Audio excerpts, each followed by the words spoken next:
I'm Dr. Jordan Wiggins, and this is the Pleasure Principles podcast.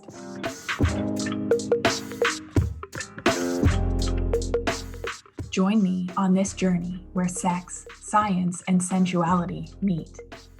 Let's change the conversation around sex and pleasure together.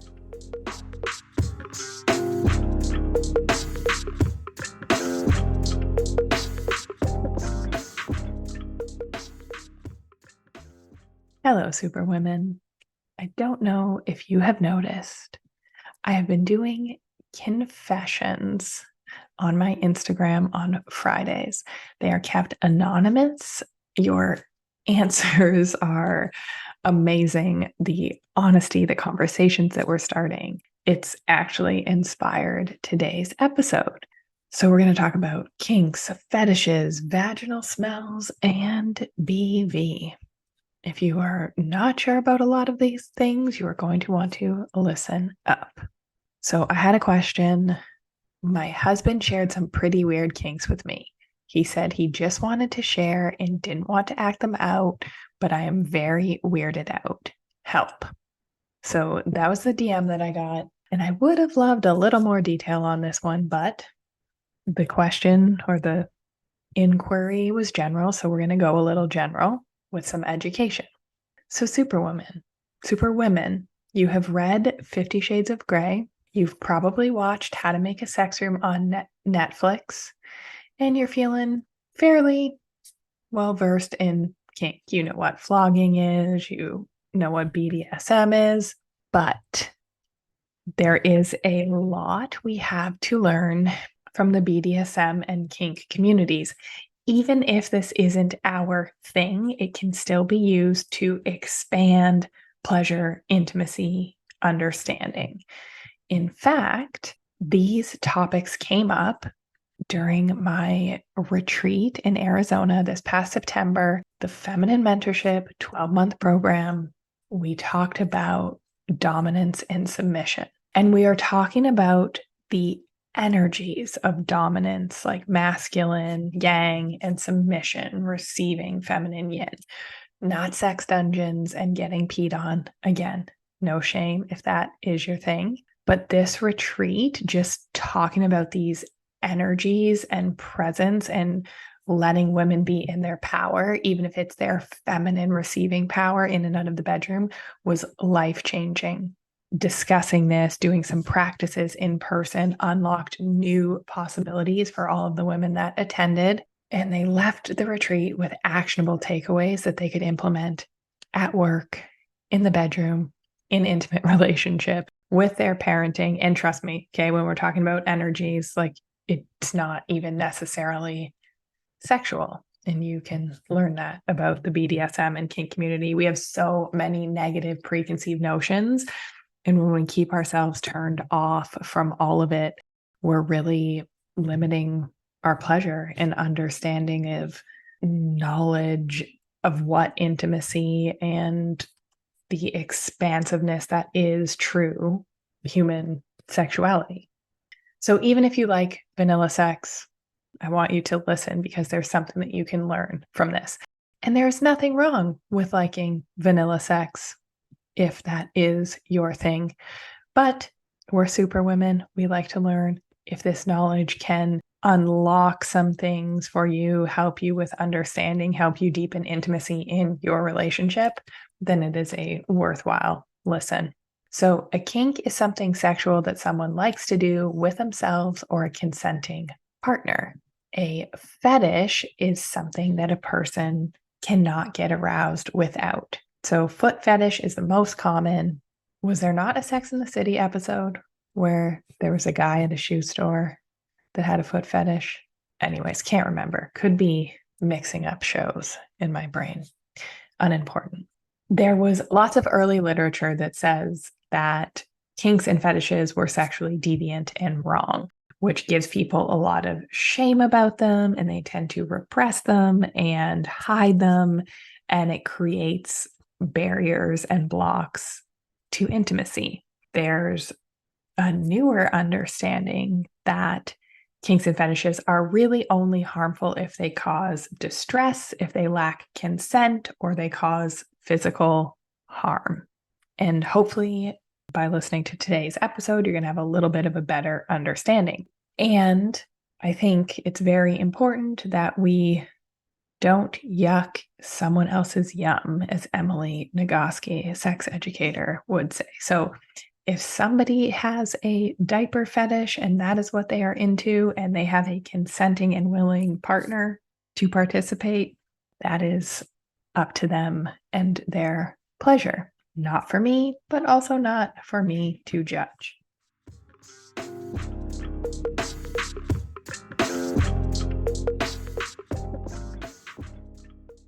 So a kink is something that someone likes to do as part of their sexual play. A fetish is something they have to do or engage in to be aroused. And there is some overlap, but that's the way that I like to think about it and discuss it.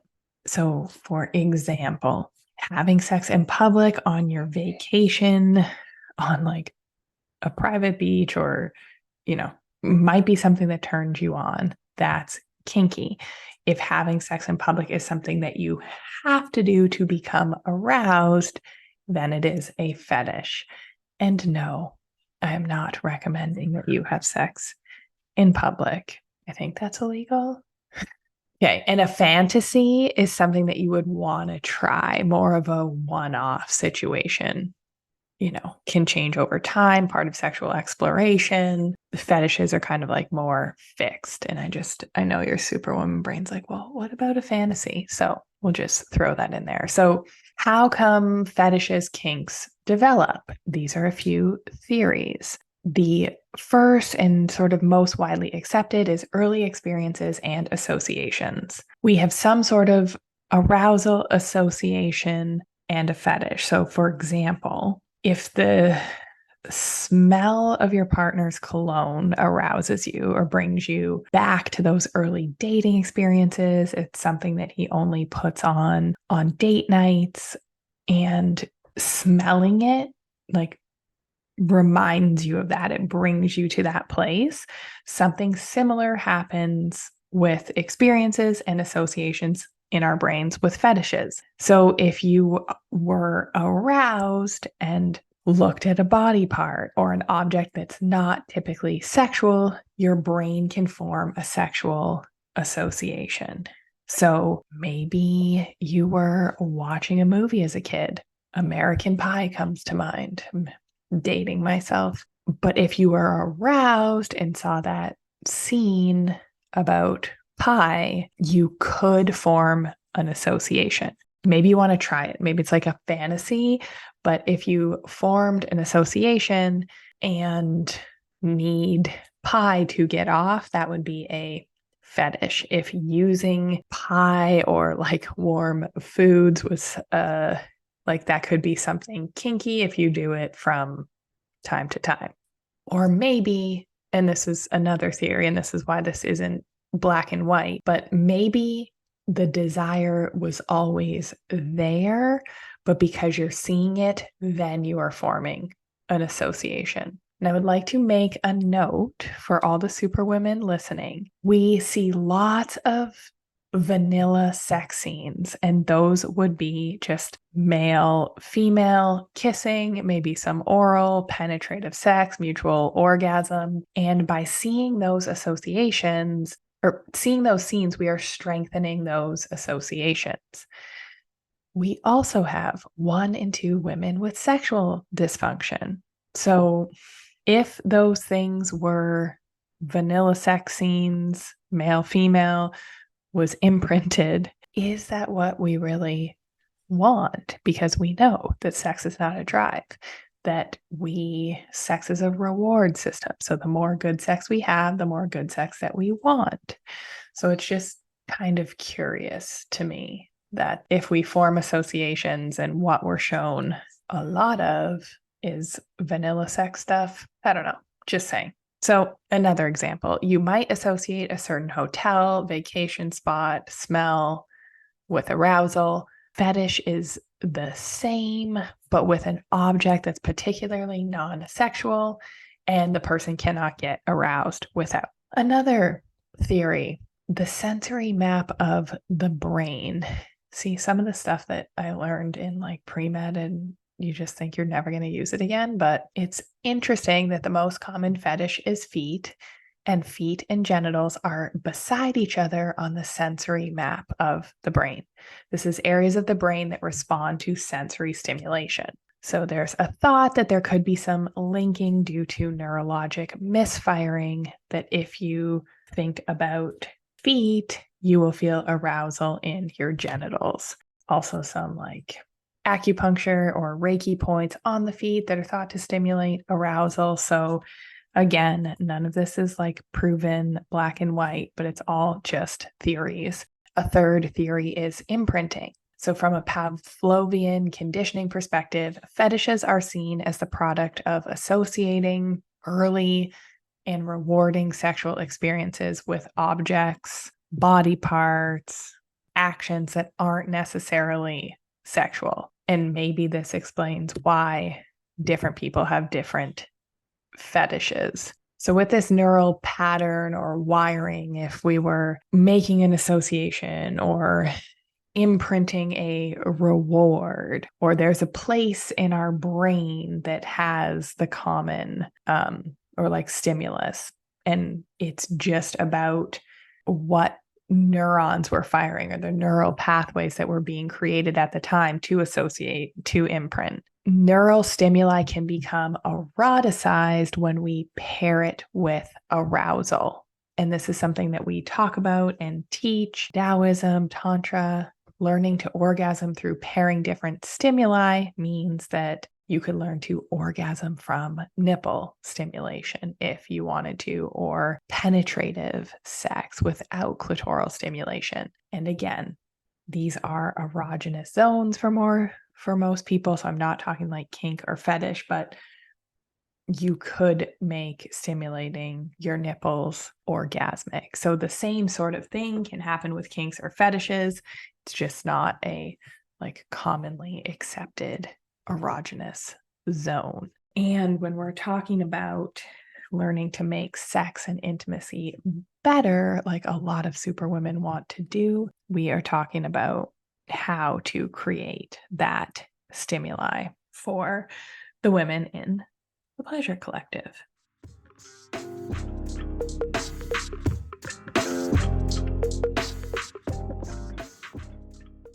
All right. And we asked about the worst sexual experiences last Friday. And a comment was getting BV, bacterial vaginosis, from a threesome. And we're going to talk about what BV is, but from a threesome with her husband and another woman. Then I had several DMs saying that a male with two female threesomes, that they had BV after. And several of you messaging to say, what is BV? So I want to set the record straight. BV is a condition caused by overgrowth of normal vaginal flora. So it's technically not sexually transmitted. STIs are due to exogenous bacteria like chlamydia or gonorrhea, viruses like HPV, or parasites in the case of trichomonas. But BV is an overgrowth of the flora that was already there. So when you have BV, you will get a fish-like odor with thin white or gray discharge. Those are normally the most common symptoms. And the transmissibility is not fully understood. What we do know is that an increased number of sexual partners is supposed to increase your risk of contracting BV. The spread of bacteria among individuals through sexual intercourse could alter the natural balance of flora, like the natural vaginal bacteria within the vagina. And this imbalance appears to lead to the development of BV. So what's happening is we're getting a decrease in the lactobacillus, the healthy vaginal flora, and we're getting an increase in Gardnerella vaginalis. Correct me, but my genus and species names, our pronunciation was not my strong suit. But we're getting a decrease in the healthy, like hydrogen producing bacteria and an increase in a bacteria that is known to alter the pH to make it a little more basic. There's also a bunch, you'll read a lot that it's women having sex with women that creates BV. So this is what medical literature says. However, having run a women's health clinic in my past for 9 years, I had several of my female clients that had BV or recurrent BV. They were in monogamous relationships with men who were cheating. So this is not necessarily researched. It's just my clinical experience, something that I saw happen frequently. But yeah, I think a lot of medical research tends to shame like queer LGBTQ people, female pleasure. But also increased number of sexual partners seems to increase BV risk. Also, once you have it, it is likely to reoccur and symptoms are usually worse after sex. What is treatment? So first of all, you should see a doctor. Go to a sexual health clinic for proper diagnosis.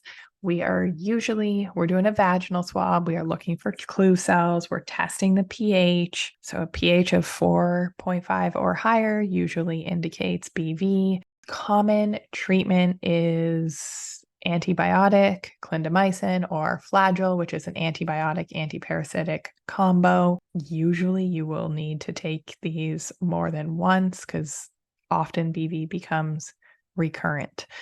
Naturopathic treatment, we would want to look to be increasing lactobacilli and like the good bacteria and normalizing vaginal pH.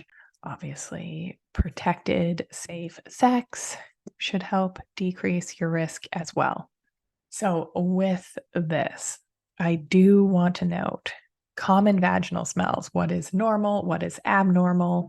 My real unvaginal smells, like a vagina should smell like a vagina, got a lot of traction, a lot of comments. So what's normal? What should you have investigated by a healthcare professional? I want you to visit my blog. I'm going to link that in the show notes on common vaginal smells. So definitely though, fishy odor that is off, not normal for you, we are going to want to have investigated by a healthcare professional.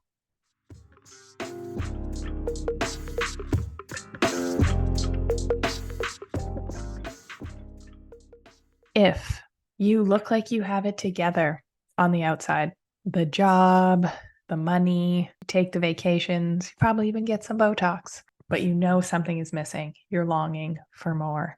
If you are single, if you are in a relationship, you already know how to work hard and you don't want to sacrifice the success that you have created, but there is a part of you that craves ease, that craves slowing down, flow, being able to let other people help you, let other people take care of you.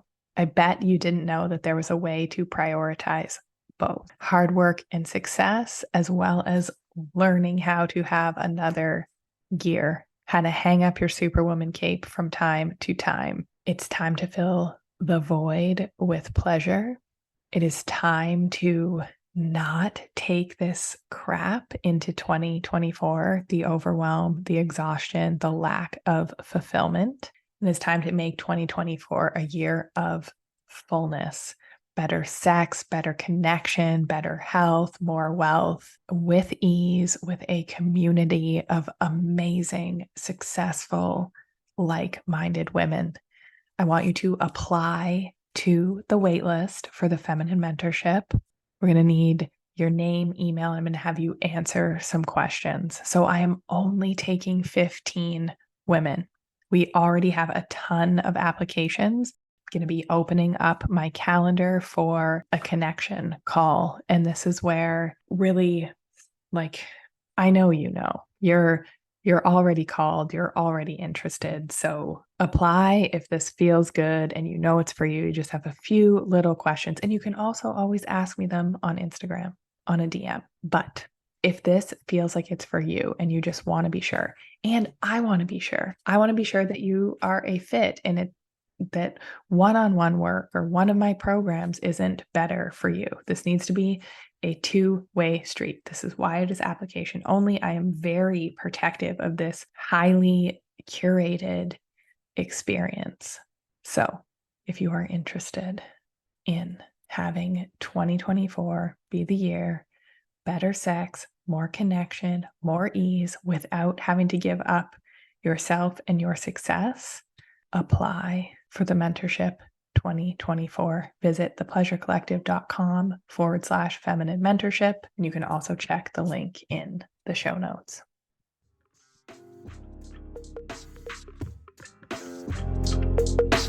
Have a great week, everybody.